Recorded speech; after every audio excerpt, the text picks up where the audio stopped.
டிகேடிக்கு ஒரு அக்கா தளபதியை பத்தி இன்னைக்கு கொஞ்சம் ஆக்ரோஷமா பேசியிருக்காங்க. வீடியோ பார்த்துட்டு வரலாமா? மக்கள் மீதும் மண்ணின் மீதும் ஒருவனுக்கு பற்றி இருந்தால் அவன் அப்பவே அரசியலுக்கு வந்திருக்க வேண்டும். ஏன் மக்கள் முன்னாடி கஷ்டப்படலையா? இப்பதான் கஷ்டப்படுறாங்களா? ஏன் முன்னாடி கஷ்டப்பட்டது கண்ணு தெரியலையா?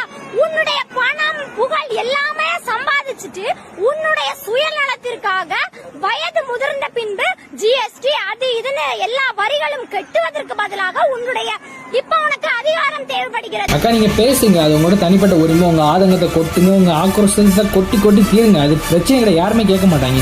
ஆனா தெரியாம பேசக்கூடாது. தளபதி மக்கள் இயக்கமா இருக்கும்போதே பல நல்ல திட்டங்கள் பண்ணியிருக்காரு. கவர்மெண்ட்டுக்கு ஃபண்ட் உதவி பண்ணியிருக்காரு. கேரளா கவர்மெண்ட்டுக்கு ஃபண்ட் உதவி பண்ணியிருக்காரு.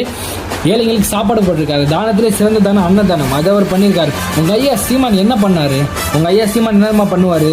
மாநாட்டுக்கு வருவாங்கல்ல, அவங்க கிட்ட இருந்து ஃபண்டு கலெக்ட் பண்ணுவார். எப்படி தெரியுமா? இப்படிதான் ஃபண்டு கலெக்ட் பண்ணாரு. இதான் உங்க ஐயா சீமான் பண்ணாரு. ஏன்னா அவருக்கு இருக்க காசு பத்தாது. வெளிநாட்டுல இருந்து வர ஃபண்டெல்லாம் அவருக்கு பத்தாது. அவருக்கு இன்னும் காசு வேணும், அதுதான் அவர் பண்ணுவார். எங்க தளபதி மக்கள் கிட்ட இருந்து எதுவுமே எதிர்பார்க்க மாட்டாங்க, அன்பு மட்டும்தான் எதிர்பார்ப்பாரு. மக்களும் அதுக்காக மட்டும்தான் அவரோட மாநாட்டுக்கு கூட்டமா வர்றாங்க. விஷயங்கள் தெரியாம பேசாதீங்க, தெரிஞ்சுட்டு பேசுங்க, தவறே கிடையாது.